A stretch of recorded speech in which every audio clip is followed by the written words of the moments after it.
Welcome to Nobody Told Me. I'm Jan Black. And I'm Laura Owens. Joining us in the studio is serial entrepreneur and angel investor David S. Rose, who has founded or funded over 100 pioneering companies. And David is the founder and CEO of Gust, the world's largest online platform for entrepreneurs and early-stage investors. Gust is used by over 650,000 entrepreneurs in nearly 200 countries to connect with tens of thousands of early-stage investors. He is the New York Times best-selling author of both Angel Investing, the Gust Guide to Making Money and Having Fun Investing in Startups, and the Startup Checklist, 25 Steps to a Scalable High-Growth Business. David, thank you so much for joining us. It's my pleasure to be here. Tell us about how you came to be a serial entrepreneur and an angel investor. You've done so many things. We couldn't even begin to scratch the surface of all you've done. But give us kind of the thumbnail sketch. Sure. Well, first of all, those are two very different things, being an angel investor and being an entrepreneur. One funds the other. I happen to be both. And in fact, a lot of angel investors are actually reformed or semi-reformed or unreformed entrepreneurs. And, you know, entrepreneurs are people who create new businesses. Typically, something that doesn't exist. They take risks and they devote their lives, their fortunes, and their sacred honor, as they said in the Declaration of Independence, to creating something new. And they are a very interesting breed. Because if you think about people who are natural-born entrepreneurs, in my experience, which is pretty extensive in this space, I would tell you that it's only 1% of the population. Literally 1 out of 100 people are natural-born entrepreneurs. Interesting. Now, that said, a lot of other people start businesses, right? And so probably, but not everybody. If you walk down the street, most people are not starting businesses. But of those who do start businesses, I think you'd find that roughly 25% of them are these natural-born entrepreneurs, and the other 75% are what I call self-made entrepreneurs. Those are people who weren't born with that weird psychiatric gene, defect or something, but they have experience in a particular field. They have domain expertise. They have spent time and understand that there's a hole in the market, and then they rationally decide that they have the skill set and the experience to be able to fix it. And so that accounts for probably 3/4 of people who start companies, with 1/4 being these natural-born entrepreneurs. And so I happen to be one of that 1%. I'm actually a 5th-generation entrepreneur, so it's sort of genetically going back all the way along the line. Back during the dot-com era, back in 1997, I was a finalist for the Ernst & Young Entrepreneur of the Year Award. My father won it in 2002. Put things in perspective. Wow. So my father is now 90 years old and going strong. So we come from a very long-lived family of entrepreneurs. So I was sort of, in that sense, I was born into it. Yeah. That's how you got to be an entrepreneur. Some people get there on their own after understanding for years how to do something, and other people like me are born into it. So I started my first company when I was about 10 years old. I started companies in high school, in college, in business school, after business school, dot-com boom, dot-com bust. And so I started a company in the late 1980s that ended up getting pretty big, and then fell backwards into venture capital and got outside funding and got really big, and then hit the dot-com crash and got really small. And if you are familiar with the way early-stage startup companies work, you know, there's a hierarchy. There are managers and directors and vice presidents, and there's the CEO, and there's the board of directors, and then there's something called the spousal authority, which is the highest level of control there. Oh, yeah. And so, following the dot-com crash, the spousal authority revoked my entrepreneurship card, so I was no longer allowed to start companies. So I had to go over to the dark side and become an entrepreneur. So I become an angel investor. So that's when I was reluctantly retired from the field of starting companies after my company got very, very teeny weeny, itsy bitsy, vanishingly tiny, and became an angel investor. And I had known a lot of people in this space, and one of my friends was the guy who actually had invented social networking. I bet you didn't know that somebody invented social networking. I did not. And he even patented social networking. So he got a patent on the idea of connecting through a network of people who know people and so on and so forth. And the first site was called 6 Degrees, way back in the early days of the web, and he sold it at the height of the dot-com boom for a whole lot of money, over $100 million. Unfortunately, the next day was the end of the universe as we knew it in terms of the dot-com crash. And within 3 months after the acquisition, the company that acquired it shut the site down and then went out of business, which was very depressing. Wow. So my friend Andrew Weinrich, who was the guy who invented social networking, was back on the street without a company either, and he had an idea for another new company and asked me to come work on it with him. And I said, I'm not allowed to come out and play, so I can't do that. So all I could do was provide some cash and help write the business plan and raise some funding. So that's how I became an angel investor. And then I found I'm a joiner, so I join every group that'll have me as a member. And so there was a local group back then. That was the early days of the tech world in New York City, and there was a group called the New York New Media Association, which I had helped to form back in 1995.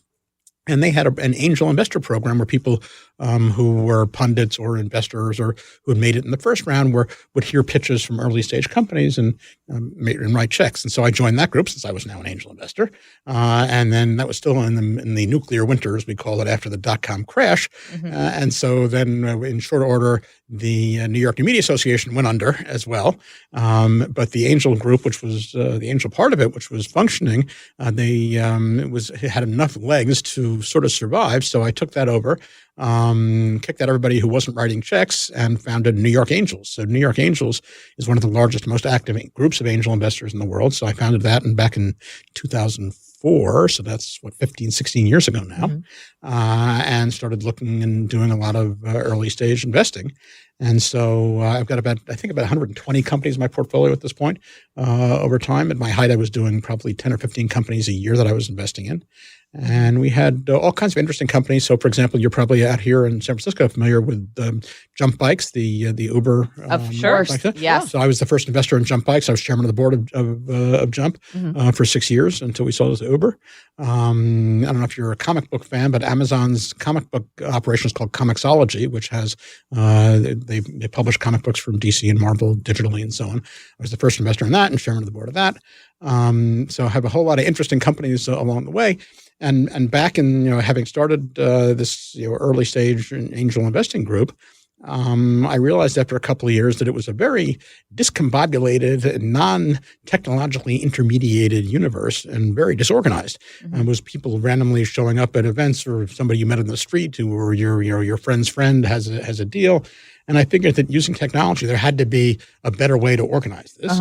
And so I figured, okay, well, if you use computers and you can, So I went back to the special authority and got down on my hands and knees, and she finally said, all right, get out of the house and go start a company. So I started a company that today is called Gust. And the numbers you were reading there, those are actually out of date. Gust is now supporting over 850,000 companies. That's a lot of companies. Wow. It's the platform that's used by a majority of the world's angel investor networks, over 750 of them, by a majority of the world's accelerator programs, over 2,000 of them, to manage all of their deal flow and coordination of people applying for funding and the investors.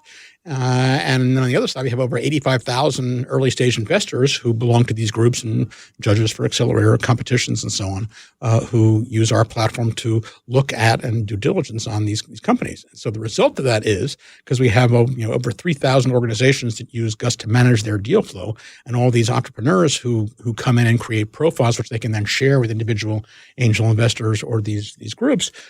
We also have the world's biggest deal flow, as it were. So between 10,000 and 15,000 companies every month come onto Gust and create new profiles, which they can then share with potential investors and funders.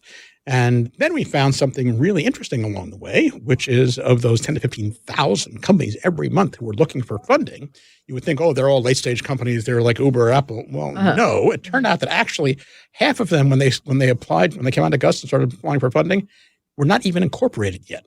Oh, so wow. talk about aspirational entrepreneurs. Yeah. Ha, I have an idea. I'm the next Mark Zuckerberg. Quick, give me $100 million to do my deal. I mean, so as I said, entrepreneurs are not always exactly rational people. They have wonderful plans and stuff. And so here they were seeking funding, and they hadn't even started the company yet. So I said, And so along the way, I had written these 2 New York Times bestsellers you mentioned. The first one is the definitive textbook on how to be an angel investor. It's called Angel Investing, the Gust Guide into Making Money and Having Fun Investing in Startups. And then it turned out that it became a New York Times bestseller. My publisher came back to me a year later and said, wait a minute, there aren't enough angel investors in the world to make a book a New York Times bestseller. So let's try to figure out who's reading this. And it turned out it was being bought by entrepreneurs who were reading it to see what the playbook was of the guys on the other side of the table. Yeah. Right. So they said, well, can you cut out the middleman and write a book for entrepreneurs about how to do this? So I said, oh, yeah, sure. And so I wrote the second book, which is the Startup Checklist, 25 Steps to a Scalable High Growth Business. And so that has become the sort of definitive textbook on how to start a high growth business.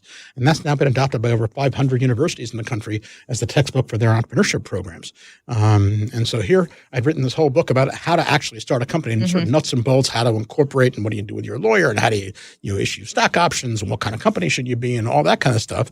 And here we had all these entrepreneurs coming in looking for money without having started a company yet. So you put the 2 and 2 together. And so then we created a platform, a SaaS platform, software as a service platform called Gust Launch, which today, if you are starting a high growth company, we can discuss that in a second, then you would have to be sort of brain dead to not come on to Gust Launch and press a button because woomph, we spin up the entire company, lock, stock, and barrel. So literally with Gust Launch, you come in, you say, okay, I want to start a high growth company. And you press the button and we incorporate you as a Delaware C corporation. We file you with the IRS for your tax ID. We foreign qualify you in your home state. And we do all your post-incorporation legal setup. We do all your bylaws, set up your cap table, issue stock to your founders, handle your ADTP elections, and your vesting schedules. And then as you proceed up to other levels, and that starts at $300. So it's like there's no reason not to do it. And then the next level up, we open your bank account for you all automatically online. We connect you with a lawyer, and they give you an hour a month of free legal services. We handle all of the various things it takes behind the scenes, including all the fundraising documents, so you can raise money from angel investors and friends and family rounds and so on and so forth. And then when you get bigger and bigger, and now you have employees, we set up your option plan for you and handle all the option plan administration and the valuations that are needed for option plan giving and all that kind of stuff. So that's called Gust Launch. That's now incorporated thousands of companies, and that's really the logical way to create a high growth company. Our Nobody Told Me interview continues in just a moment. But first, we want to tell you about one of our sponsors, Storyworth. Our favorite part about the holidays is reconnecting with family, swapping stories, and reliving moments together. But keeping these memories alive can be hard. That's why we're giving our family the most meaningful gift this year, Storyworth. Storyworth is an online service that helps your loved ones tell the story of their lives through thought-provoking questions about their memories and personal thoughts. Every week, Storyworth emails your family member different story prompts, questions you've never thought to ask, like, what have been some of your life's greatest surprises? And what's one of the riskiest things you've ever done? I love the fact that Storyworth presents questions that elicit entertaining, insightful, and touching responses that our loved ones might not have given if they were asked the same questions in person. You never know what family history Storyworth will uncover.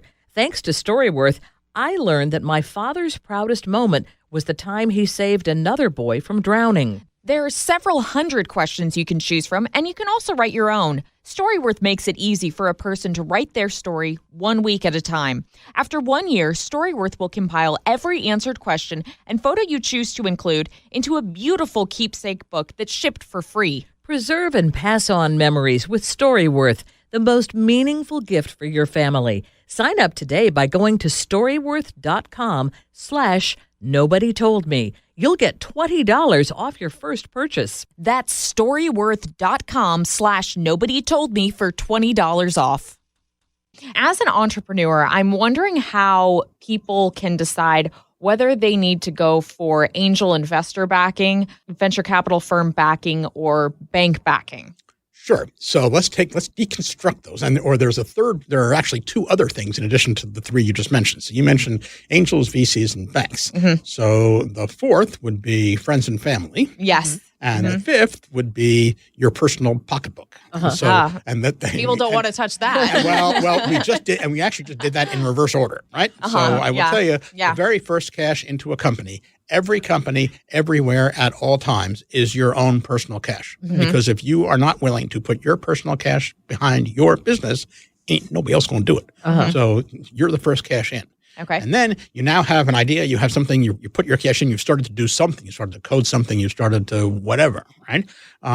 Then the next cash is going to be from friends and family. Realistically, any place you can beg, borrow, or steal it because you don't have anything of size or scale or promise or solidity or traction or anything to get a professional investor coming in. Right? Yep. And so then the question, okay, so then you say, well, great, I need money, so let's go where money is. That's banks. Willie Sutton robbed banks because that's where the money was.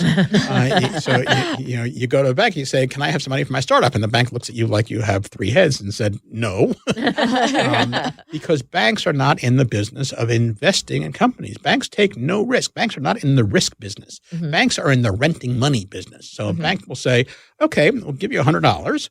But the cost of $100 is come back next year and give me $110 on the 1-year anniversary. That's the interest over there. Pay me my money back plus the interest. And so you know what? If you take that $100 and make $1 billion company out of it, congratulations, you can buy me dinner.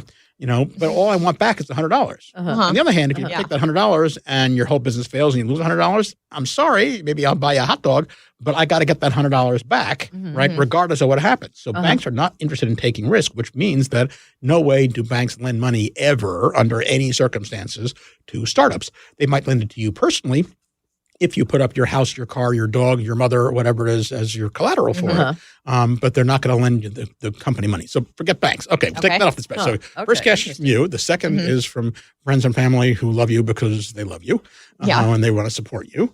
Banks are out of the picture. So then you're now got something that seems to have promise with the cash that you put in and the cash you've raised from your family. Maybe that's thousands, maybe that's tens of thousands of dollars.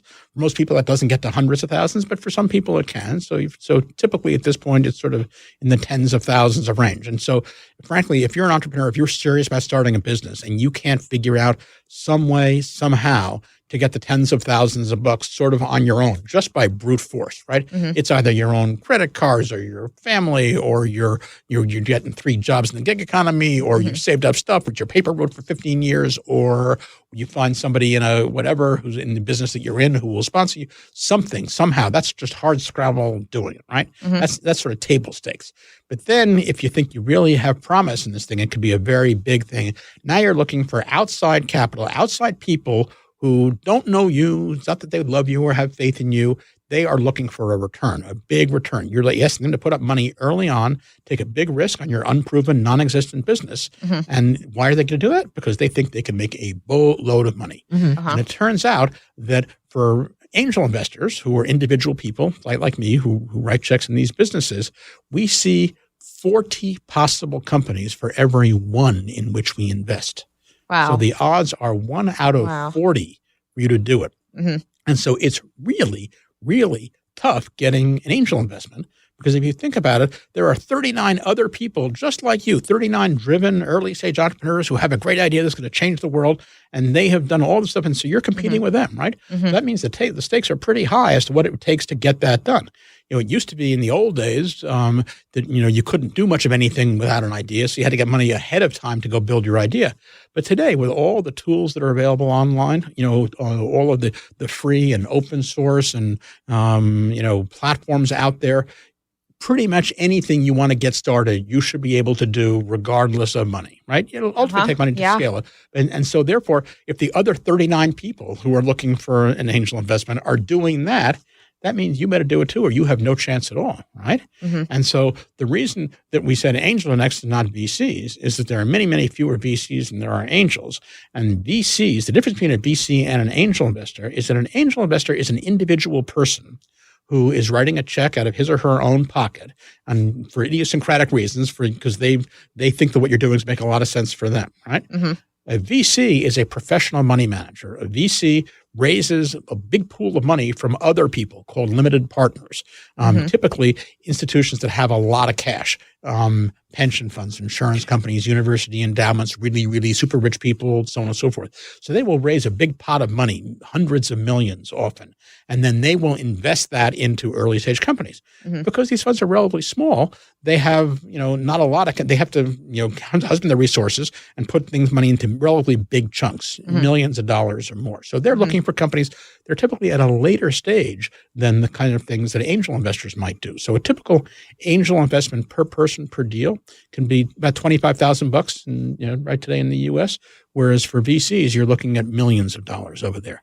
And with VCs, if angels are 1 out of 40, with VCs, it's 1 out of 400. Oh, wow. my It's gosh. really, so if you watch Silicon Valley and you read all this, you read all this stuff there and you see Shark Tank and it looks like everybody has an idea and the next thing you know, people throw money at you.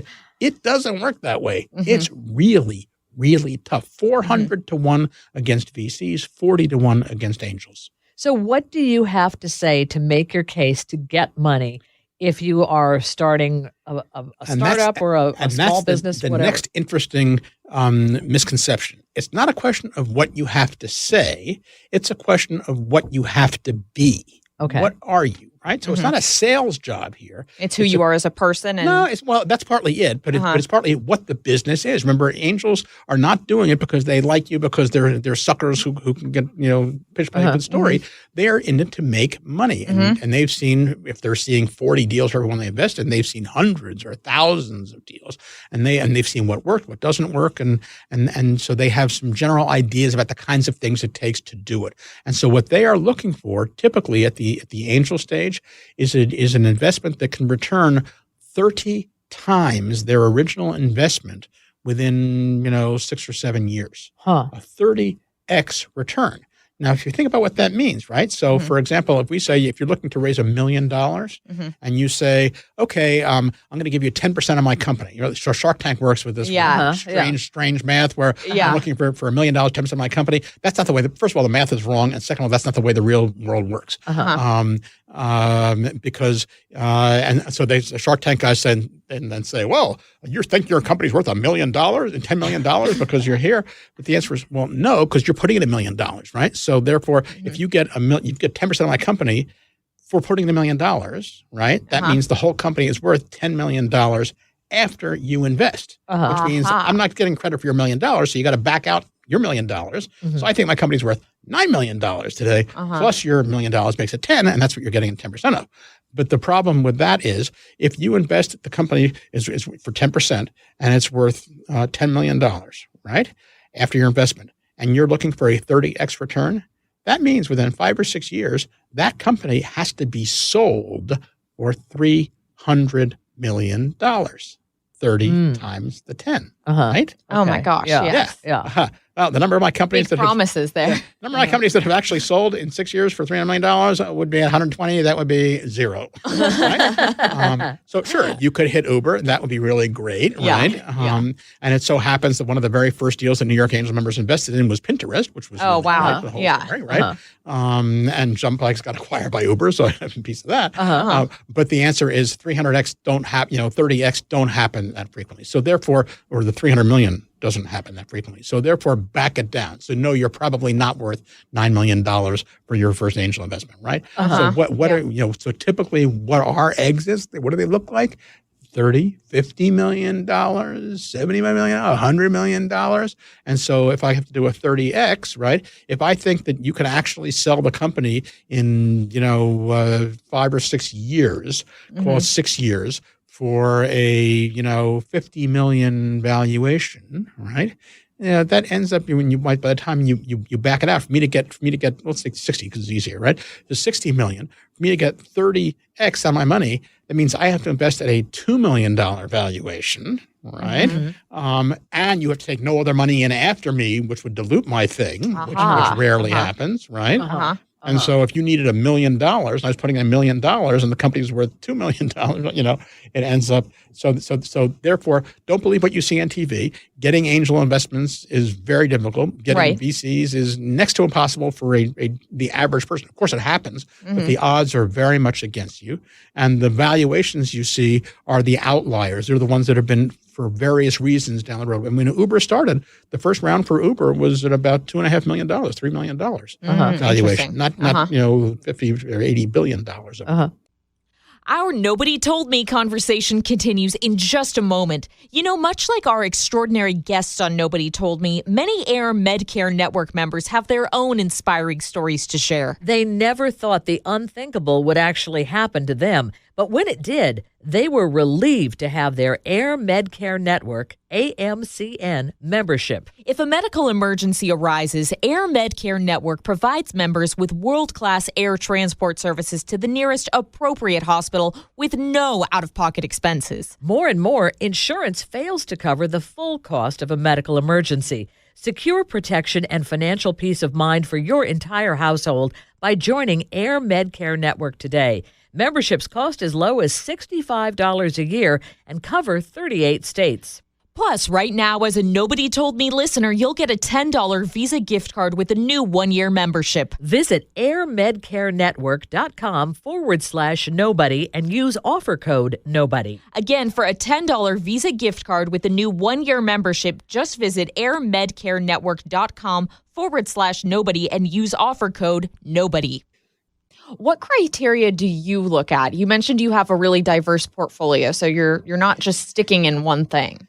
Well, it's diverse, but it's not scattershot, right? So there, Okay. there are a bunch of areas that I don't do, right? I am not some people are what they call impact investors. They're looking to do a social good, social venture investing. I'm a real capitalist. I'm looking to make money doing this. Yeah. But that being said, I'm a good guy, and I don't do things, I don't invest in taking, candy from babies, and I don't invest in, but I mean, I don't invest in cannabis. I don't invest in alcoholic deals. I don't invest in entertainment deals, so on and so forth. Most of my investing is in things like financial technology, software as a service platform, marketplace platforms, business to business, things like that. So it's not totally broad-based. It's a relatively narrow area.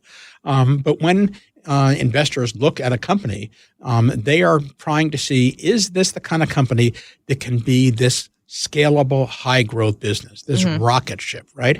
And those are the companies. So if there's one takeaway from this entire episode that you and your listeners should get out of this, is that not every business is ending up being Facebook or Apple. Right. And that's okay. And that's perfectly fine, because unfortunately, with all this press and all these blogs and all these TV shows and everything else, the general assumption is that every company starts at point zero and the end of the platform is Apple Computer, the world's richest company. Yes. Right? And it's a single straight line. And the only question is where you fall off that line. Do you fall off that line at Apple's the world's richest company? Do you fall off that line after you're only worth, $100 billion? Do you fall off that line at your IPO? Do you fall over that line before an IPO, but with a private acquisition? Yeah. You fall off that line, after your venture round, after your angel round. And that's not the case. That's one particular type of business. That's this scalable, high growth startup. And that type of business maybe accounts for 10% of the businesses that get started every year. Every year there are 2.8 to 3 million new business tax returns filed every year. And those 2.8 to 3 million businesses that are filed, most of them are not looking to be the next Pinterest or Facebook or Uber. Most of them are an accountant working out of her house, a dog walker, somebody who's setting up a yoga studio, a coffee shop, a gig economy design thing, whatever, right? So, that's the backbone of American business. That is the small independent business, and that's the vast majority of all people starting up businesses. That's what they are. That's what they should be. And that's what they want to be. Most people who are starting a business now do not go out thinking I'm Steve Jobs, but just, younger, right? Yeah. They are thinking I've got an idea for a business, whether it's dog walking or whether it's a hardware store, or I'm going to sell handcrafts, or I'm going to do X, Y, or Z. And that's fine. And if you put them on this whole path, you start out the wrong way. Your expectations are the wrong way. You do the wrong things. And so the most important thing early on is to figure out, what type of business are you? Are you a small, independent American business, which can be derisively called a lifestyle business, but there's nothing wrong with that at all. Okay. Where the goal is to occupy yourself, do something fulfilling, make money for yourself, support your family, create some value, create some economics. And that's the vast bulk of American business. And that's great, right? Yeah. Or are you going long and deep and it's, everything and nothing, where you're going to be, Apple Computer or bust, right? Yeah. Which is much higher risk. Most of those companies fail. The majority of those high growth companies companies fail, never get any return for anybody. They lose all their money. There's no salvage value over there, right? But some people do that. That's what some people like to do. I like to do that. That's what. Yeah. There's nothing wrong with doing that if you have the mindset, the temperament, the skill set, and stuff to do that. But for most people who are creating a small independent business, if you follow the playbook for this high growth company, you're going to screw it up. It's going to be a disaster, right? And so if you think, say, okay, I'm starting a local hardware store and I need to find a venture capitalist. Well, a VC will never invest in a local hardware store. That's not what they do. It just doesn't work. And so if you now spend the next 4 years reading books about how to pitch to a VC and how to do, so on and so forth, it's somewhere between suicidal and useless, right? You're just not going to get anywhere. So understand what you are and what path you're on. And so I'll give you 2 books. So for those 2 types of businesses, the best book for the small independent business is called Small Time Operator. And it's a great book about, how to get your business started. I think subtitle something like, how to create your businesses, pay your taxes, and stay out of jail or some such thing. Right? You can you put in the show notes the exact title of it. Yeah. But that's a really great book designed for that person. And it's not about venture capital and being an IPO and blah, blah, blah. It's about how to start a small business. And that's great. And the other one, if you happen to be that, 10 or 20% of the people who are trying to go big or go home, right? All or nothing, you're willing to take that risk and live this crazy lifestyle and so on and so forth, then that's where you get my book. So the other one that's the Startup Checklist, 25 Steps to a Scalable High Growth Business. Then that will teach you how to be the big thing, knowing that there's a very good likelihood, if not a overwhelming likelihood, that you will not make it to the end. But that's the nature of the business. What are the red flags that you look for if someone is coming to you for money for a new business?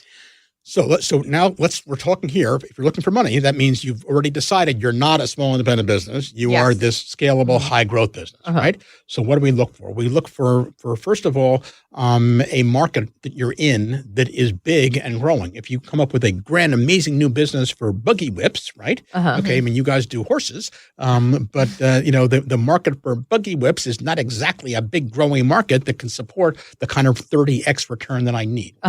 We look for a market where there are people are actually spending money and there's money to be made there, and the market itself is growing because a rising tide lifts all boats. Right? Number one. Number two, what is it? Is there something special about what you're doing? Do you have a secret sauce, a better product, a much better product, a 10x better product? Do you have a distribution channel? Do you have a way of doing something that mean you will beat your competition over there, right? Do you have a business model that makes sense? I mean, show me how, what are you doing and who ultimately benefits from the value from it and how do you get paid? And is that business model scalable so it gets better over time, right? These are the things we look for. And then the most important thing is the people, is the you. Who is it, right? Is it you and is it a team around you? And that gets into this question of who is the entrepreneur. So the first thing I look for is, are you the entrepreneur, capital T, capital E, right? The entrepreneur, that crazy person who we discussed before, who is betting everything. And this is, you've got enough ability to take risk and enough energy to pull through it and enough passion to drive you and so on and so forth, right? And so there are a shopping list of sort of 10 characteristics that we look for in those people. And I did a YouTube video that you mentioned you'd seen on how to pitch a VC that's had over 1 million downloads at this point, sort of become the standard for how to do a pitch. And you can link to that in the show notes as well. Yeah. And so in looking at an entrepreneur who's pitching us, every time they says anything at all, I'm looking to run her against this rubric of, say, 10 things, right? The first one is integrity. Really important. If I don't trust you, I will never invest in you. And just period, hands down, flat out, sine qua non, that's the number one thing. Because ultimately, if you're creating a new business, then you are making decisions every minute of the day about everything because the business doesn't exist. You're creating something out of whole cloth, right? And if I can't trust absolutely 100%, you're to be making those decisions for the good of the company, which I'm an investor, as opposed to you personally. I will be second guessing every decision you ever make, and life's too short. I can't do that, right? So I got to trust you. Integrity is number one. Number two, you got to be driven, and that's passion, right? You can tell just from my speech patterns, I'm a passionate guy. I'm passionate about everything, including teaching and including business. And I look for passion, not necessarily the kind of exuberant passion that sort of I exemplify at one end. I mean, James Earl Jones can be passionate as well. well, declaring, Luke, I am your father, right? But that's the kind of passion I want to see passion in some form, because that's what's the inner thing that's going to drive you out there, right? Yeah, then we look for experience, because no matter how good your intentions are, if you don't have experience, you're going to have a really long road to hoe over here, right? And so there are sort of three kinds of experience, right? One of them is startup experience. Have you ever started a company before? A number of studies have shown that people who have had experience had successfully started a company before tend to do better the second time. So that's great. But people who failed in their first time don't necessarily fail in the second time. So so having experience is either a neutral or a positive. It's not a bad thing, no matter what happened the first time. And so therefore, there's an old saying, I like to, before you shave my beard, I like to have you learn to shave on somebody else's whiskers before you take a blade in my face. So similarly, before you spend my money on a business, I'd like you to have to learn how to do it on somebody else's money. So we look for experience as a serial entrepreneur. That's why serial entrepreneurs tend to get funded. But if not that, because all first-time entrepreneurs definitionally are first-time entrepreneurs. So show me something else that's like that. Did you start something in school? Did you at church? Did you have some kind of activity where you had an idea, you got it implemented, you got people to follow you, all the things that you would do there, right? So I look for analogs. That's one kind of experience. Another kind of experience is what we call domain expertise. Do you know about the area you are doing? If you're talking, about creating a radio channel, have you ever been on air talent, been behind the scenes production? Do you know what the business meant? Did you do radio sales? I mean, you know anything at all about it, right? So I want to see that experience. And then the third kind of experience are skills. Do you know how to create your product? Do you know how to do sales and marketing? How to get a company started, and so on and so forth. And that you can, if you don't have those skills yourself, you can have other people on your team who have those skills. So the next thing I look at is this whole question of leadership. Will people follow you? Have you pulled together a team of people? And that's really important. Would I work for you if I were looking for a job? And so then the question is, well, why would somebody follow you? Well, one of the things that they're going to follow you for is commitment. If they don't think that you're committed to this company, you won't get anybody to follow you. They will, to go into the valley of death, you've got to be convinced you're going in there yourself before anybody will come right after you there. Right. So commitment is really important. And one of the things that drives that commitment is your vision of this future world. And that's one of the things that separates entrepreneurs from almost everybody else. Entrepreneurs see the end state. They see the vision right in front of their eyes. They see exactly what it looks like when it's all done. And then it's just details as to how you get from here to there, right? So they're just instantiating the details that they have. So that vision is what drives you, right? But at the same time, you got to be realistic because, okay, I'm going to sell, all I need is 10% of the people in China to buy my, new glasses over there. And that's a great business. Well, fine, but it doesn't work that way. Who's the first person in China who's going to buy your glasses? And the second person, where's your storefront? Who's going to pass by? How many?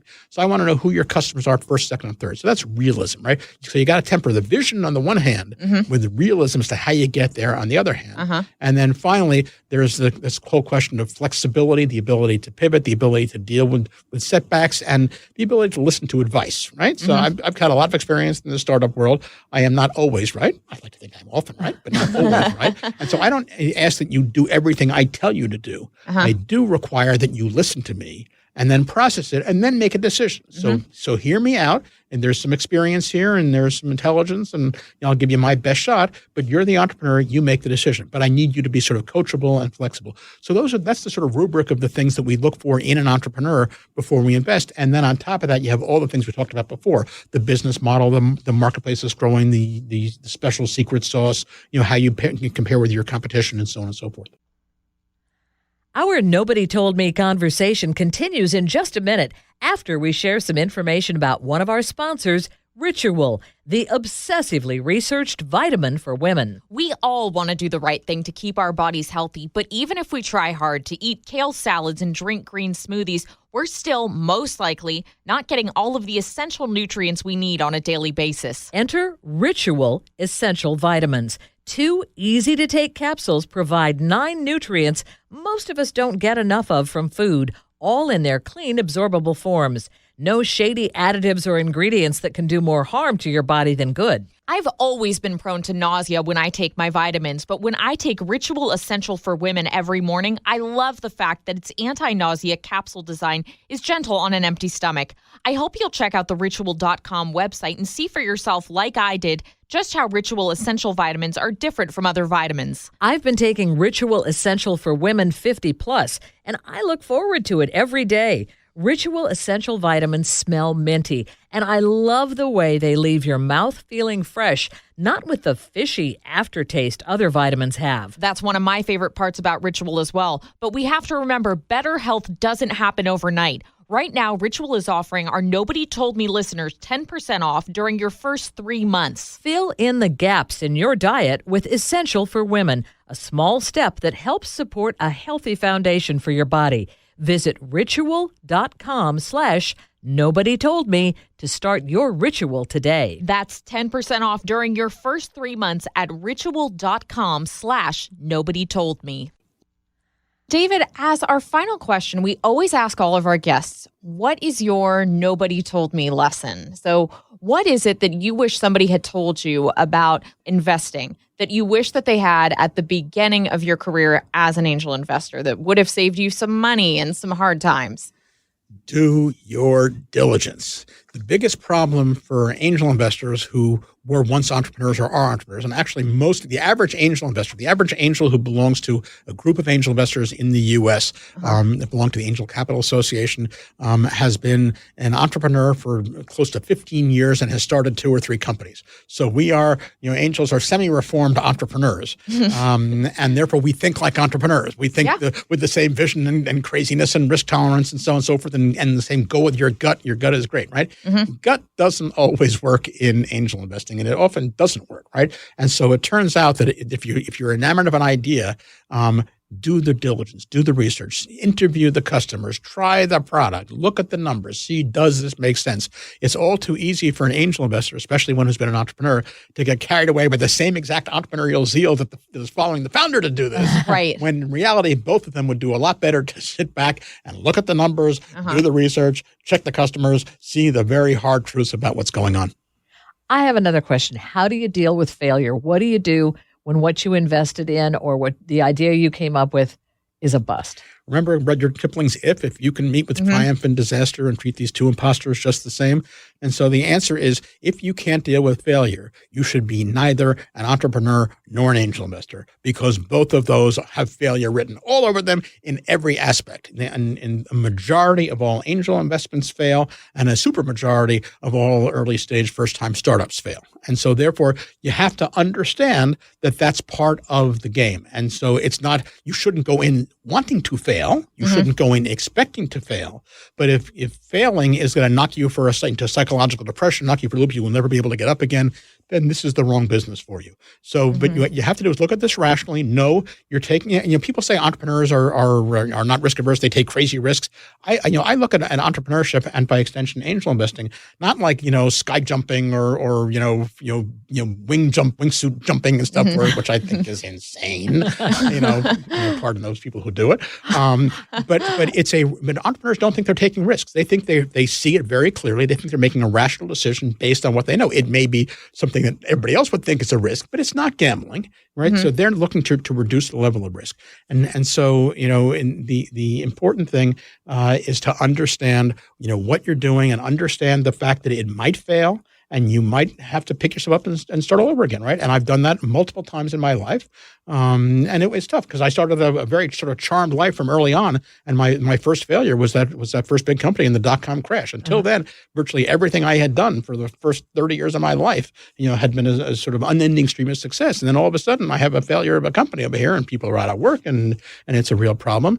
And that was not a lot of fun, right? And so, but you have to, spend a day or two commiserating, crying to your pillow, and then pick yourself up, dust yourself off and start over again. And as long as you deal with everybody and everything honorably for the right way, you don't take shortcuts, you understand what's going on. This world is very forgiving in the sense of angel investors know they're taking risks when they put in their money. That's why they get the high returns, right?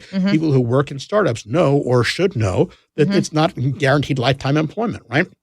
All of us in this field are in it together, knowing we're taking risks, calculated risks, that we're trying to make something really, really big. You can't make an omelet without breaking eggs. And in this particular case, the broken egg is the potential failure.